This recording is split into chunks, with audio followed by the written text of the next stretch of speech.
ফাইটারদের মাঝখানে থাকে। যখন কেউ কাউকে মারছে, সিংঘামে তো পরিষ্কার দেখা গেছে সেই অজয় দেবগন পেটাচ্ছে আমাকে, রাজেশ স্যারকে।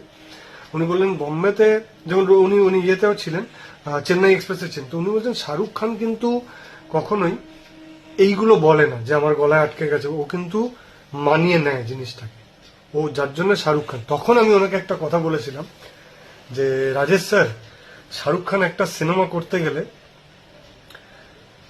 মোটামুটি 150-200 কোটি টাকা পায়, আর আমি এই বাংলায় কোনো সিনেমা করতে গেলে 30 থেকে 35 হাজার টাকা পাই।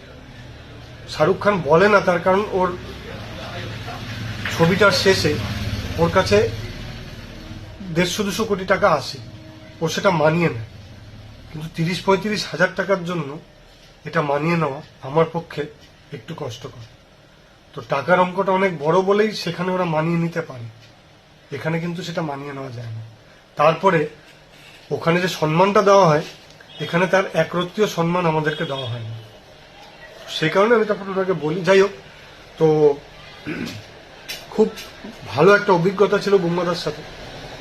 বুম্বাদা যখন ফাইট সিন করেন, যখন মারার সিন করেন, উনি কম করে 10 থেকে 20 থেকে 25 বার আগে দেখে নেন যে আমার সেফটি কি আছে কিনা। এতটাই প্রফেশনাল, টেকনিক্যাল আর ভালো মানুষ বুম্বাদা। উনি প্রত্যেকটা মুহূর্তে আগে দেখে নেন যে সঠিকভাবে ওটা হবে কি হবে না, আমার যেন কোনোভাবে কোনো ক্ষতি বা কোনো চোট না লাগে। তো এটাই হলো তফাৎ একজন টেকনিক্যাল প্রফেশনাল অ্যাক্টর আর একটা non technical professional actor, non professional অ্যাক্টরের মধ্যে। তো আমি সবসময় প্রণাম জানাই বুম্বাদাকে। অনেক কিছু শিখেছিলাম ছোট থেকে, কিন্তু কাজ করার সময় আরো অনেক কিছু শিখলাম। যাই হোক, এটা একটা ছোট্ট অভিজ্ঞতা তোমাদের সাথে শেয়ার করলাম।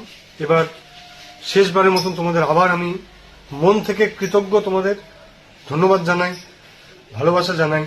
তোমরা প্রত্যেকে ভালো থেকো, পাশে থেকো, আমার কন্টেন্টগুলোকে একটু শেয়ার করো যাতে আমি আরো এগিয়ে যেতে পারি আর তোমাদের পাশে থাকতে পারি, তোমাদের আরো ভালো ভালো কিছু উপহার দিতে পারি। শুভরাত্রি, সবার ভালো।